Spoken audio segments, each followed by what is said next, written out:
नमस्कार। आज हम इतिहास के एक बहुत ही चर्चित और सोचने पर मजबूर करने वाले दस्तावेज पर बात करेंगे। शहीद भगत सिंह का लेख मैं नास्तिक क्यों हूं। हाँ नमस्ते। ये लेख 27 सितंबर 1931 को द पीपल अखबार में छपा था। बिल्कुल। और उस वक्त भगत सिंह लाहौर सेंट्रल जेल में थे, फांसी का इंतजार कर रहे थे। सही कहा। और ये लेख सिर्फ नास्तिकता की घोषणा नहीं है, जैसा आपने कहा।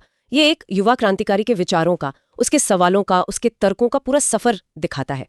इसे समझना भगत सिंह को समझने के लिए बहुत जरूरी है। हाँ, और आज हम यही करने वाले हैं। इस चर्चा का मकसद है भगत सिंह के तर्कों को समझना, परत दर परत वो नास्तिकता तक पहुंचे कैसे, ईश्वर, धर्म, इन सब पर उनके सवाल क्या थे, और सबसे जरूरी कि उनके ये विचार उनकी क्रांतिकारी सोच से कैसे जुड़े थे। बिल्कुल, हम उनके इसी लेख को आधार बनाकर बात करेंगे। तो चलिए शुरू करते हैं। सबसे पहले वो आरोप जिसका जिक्र भगत सिंह खुद करते हैं लेख में, कि भाई उनकी नास्तिकता उनके अभिमान या कह लें घमंड की वजह से थी, शोहरत मिलने के बाद आई। हाँ, ये एक आम धारणा भी होती है कई बार, और भगत सिंह इस बात को बहुत गंभीरता से लेते हैं। वो मानते कि हाँ, हो सकता है उनमें अभिमान हो, जैसे किसी में भी हो सकता है, पर वो कहते हैं कि मेरी नास्तिकता का कारण वो अभिमान नहीं है। अच्छा। हाँ, वो एक बहुत दिलचस्प बात कहते हैं कि देखिए, किसी स्थापित चीज में मानना आसान है, ईश्वर में मानना आसान है, पर उसमें विश्वास न करना, खासकर जब सब मान रहे हों, उसके लिए सिर्फ अहंकार नहीं, हिम्मत चाहिए।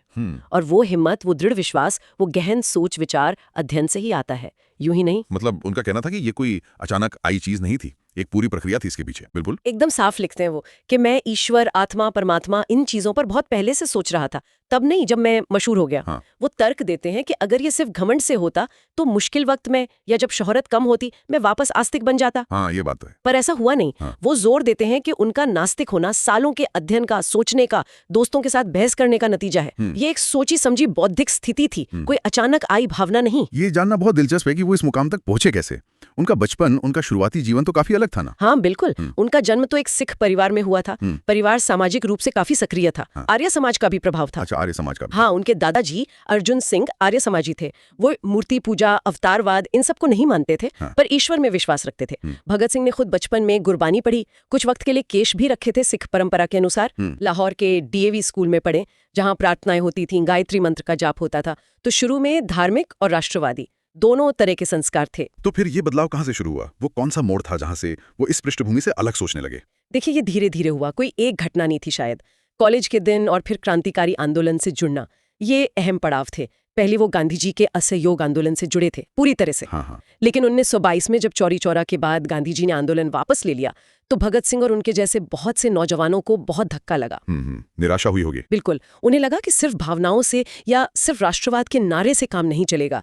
यहाँ से उनमें सवाल पूछने की आदत बढ़ी, आलोचनात्मक सोच जिसे कहते हैं। और शायद स्थापित नेताओं और उनके तरीकों पर भी सवाल उठे होंगे मन में। हाँ बिल्कुल। और यहीं से फिर अध्ययन का दौर शुरू हुआ, गंभीरता से। कौन से विचारकों को पढ़ा उन्होंने? दुनिया भर के क्रांतिकारी विचारकों को, जैसे अराजकतावादी थे बाकुनिन, फिर मार्क्स, लेनिन, ट्रॉट्स्की, इन सब के विचारों को पढ़ा। उन पर दोस्तों के साथ खूब बहसें की।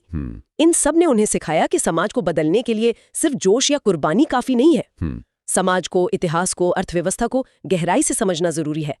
तर्क और यथार्थवाद, ये उनके सोच का केंद्र बन गए। और उन्होंने महसूस किया कि हर पुरानी मान्यता, हर स्थापित विचार, उसे तर्क की कसौटी पर कसना ही होगा, चाहे वो कितना ही पवित्र क्यों ना माना जाता हो। और इसी तर्क की कसौटी पर फिर उन्होंने ईश्वर और धर्म को भी परखा। हाँ। और यहाँ मामला वाकई बहुत गंभीर और दिलचस्प हो जाता है। उनके मुख्य तर्क क्या थे ईश्वर के अस्तित्व के खिलाफ? लेख में तो वो बहुत तीखे सवाल उठाते हैं। उनके सवाल बहुत बुनियादी हैं, पर बहुत गहरे। वो पूछते हैं, अगर ईश्वर है, ठीक है, और वो सब शक्तिमान है, सब जानता है और बहुत दयालु है, तो फिर उसने ये दुनिया बनाई ही क्यों? ऐसी दुनिया जो दुख से, तकलीफ से, गरीबी, शोषण, नाइंसाफी, इन सब से भरी पड़ी है। वो मिसाल देते हैं नीरो जैसे क्रूर शासकों की, चंगेज खान के नरसंहारों की, और पूछते हैं कि एक दयालु ईश्वर ये सब चुपचाप क्यों देखता रहता है? क्या वो इसे रोक नहीं सकता या रोकना नहीं चाहता? ये सवाल। बिल्कुल। अगर रोक नहीं सकता तो सर्वशक्तिमान कैसे हुआ?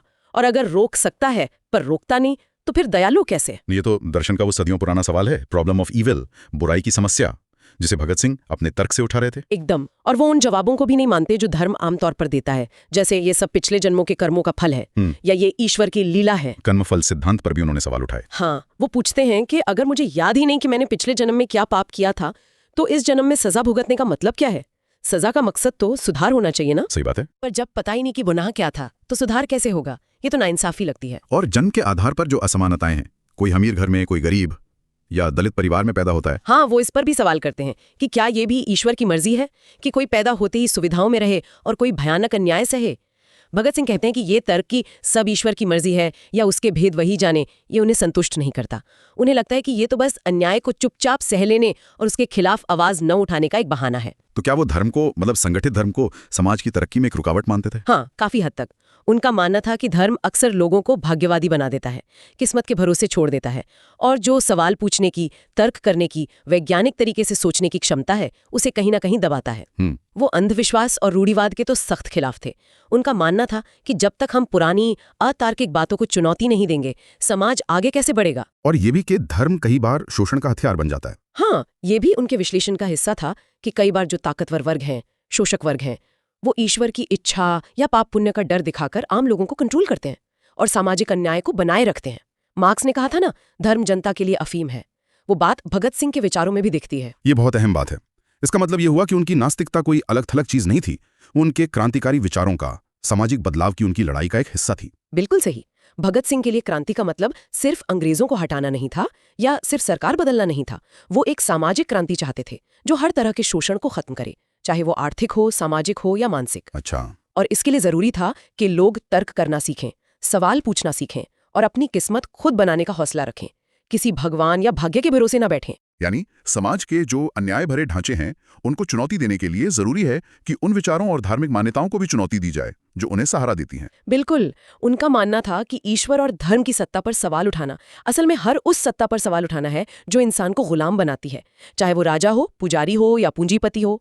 वो कहते थे कि जो भी तरक्की चाहता है उसे हर पुरानी आस्था, हर रीति रिवाज पर शक करना होगा, उसकी आलोचना करनी होगी, उसे तर्क से परखना होगा, और अगर कोई चीज तर्क पर खरी ना उतरे तो उसे छोड़ देना चाहिए, चाहे वो कितनी ही पवित्र क्यों ना मानी जाती हो। ये वैचारिक स्वतंत्रता, यही उनके लिए असली क्रांति की बुनियाद थी। हाँ बिल्कुल, ये सिर्फ राजनीतिक क्रांति नहीं बल्कि सामाजिक और बौद्धिक क्रांति की बात थी। इसी बड़े परिप्रेक्ष्य में देखें तो उनकी नास्तिकता का मतलब और गहरा हो जाता है। हाँ, ये सिर्फ ईश्वर का इनकार नहीं था, ये इंसान की क्षमता में, उसकी बुद्धि में, उसकी ताकत में गहरा विश्वास था कि वो खुद अपनी दुनिया बेहतर बना सकता है। उसे किसी भारी सहारे, किसी अलौकिक शक्ति की बैसाखी नहीं चाहिए। बिल्कुल, वो अपनी समस्याओं को खुद समझ सकता है, अपने ज्ञान से, अपने सामूहिक प्रयास से, और उन्हें हल भी कर सकता है। और ये सब वो तब लिख रहे थे, सोच रहे थे, जब मौत सामने खड़ी थी, फांसी की कोठरी में।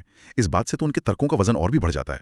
मतलब ये जानना कि किन हालात में वो ये सब लिख रहे थे, रोंगटे खड़े हो जाते हैं। निस्संदेह ये उनके विचारों को एक असाधारण नैतिक बल देता है। अक्सर ऐसा माना जाता है ना कि मौत के डर से बड़े बड़े नास्तिक भी आस्तिक बन जाते हैं।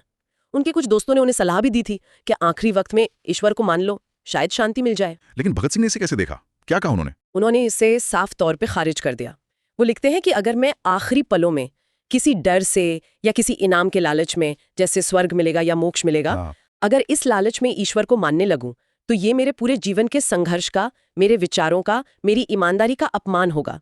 ये तो सरासर पाखंड होगा, कायरता होगी। वो कहते हैं कि असली परीक्षा तो यही है कि बिना किसी निजी फायदे की उम्मीद के, बिना किसी सहारे या सांत्वना के अपने आदर्शों के लिए खड़े रहना और मौत का सामना करना। मतलब वो अपनी नास्तिकता को भी एक तरह की कसौटी मान रहे थे, अपनी वैचारिक हिम्मत की परीक्षा। हाँ बिल्कुल, अगर मेरे विचारों में दम है, सच्चाई है, तो मुझे मौत के सामने भी उन पर टिके रहना चाहिए, बिना किसी अलौकिक सहारे के।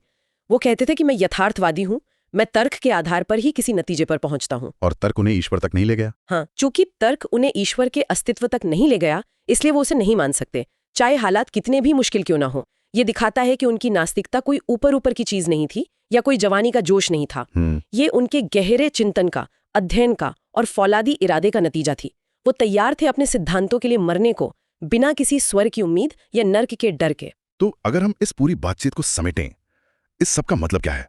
भगत सिंह की नास्तिकता के पीछे मुख्य वजह क्या रही? देखिए, मुख्य तौर पर कुछ बातें साफ उभरती हैं। पहला, उनका जोर तर्क पर था, विवेक पर, आलोचनात्मक सोच पर।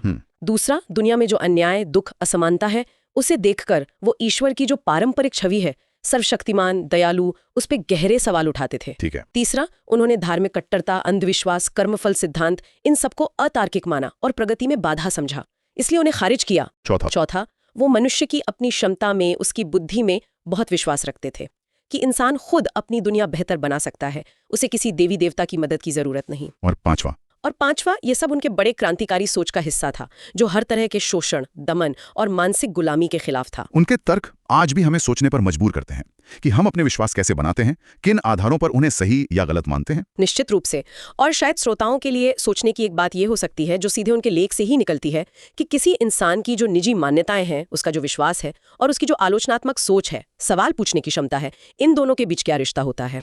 ये दिलचस्प सवाल है। हाँ, भगत सिंह का जीवन और उनका ये लेख दिखाता है कि कैसे बिना डरे सवाल पूछना, पुरानी मान्यताओं को तर्क से परखना और गहराई से अध्ययन करना किसी इंसान को अपना एक आजाद नजरिया बनाने में मदद कर सकता है, भले ही उसे इसकी बहुत बड़ी कीमत चुकानी पड़े। सही कहा। तो ये सवाल हमेशा रहता है कि हम अपने आसपास की दुनिया को और अपने खुद के विश्वासों को कितनी गहराई से समझने की कोशिश करते हैं। एक बहुत जरूरी सवाल। इस बेहतरीन और गहरी चर्चा के लिए आपका बहुत बहुत शुक्रिया। शुक्रिया। और हमारे साथ बने रहने के लिए सभी श्रोताओं का भी धन्यवाद।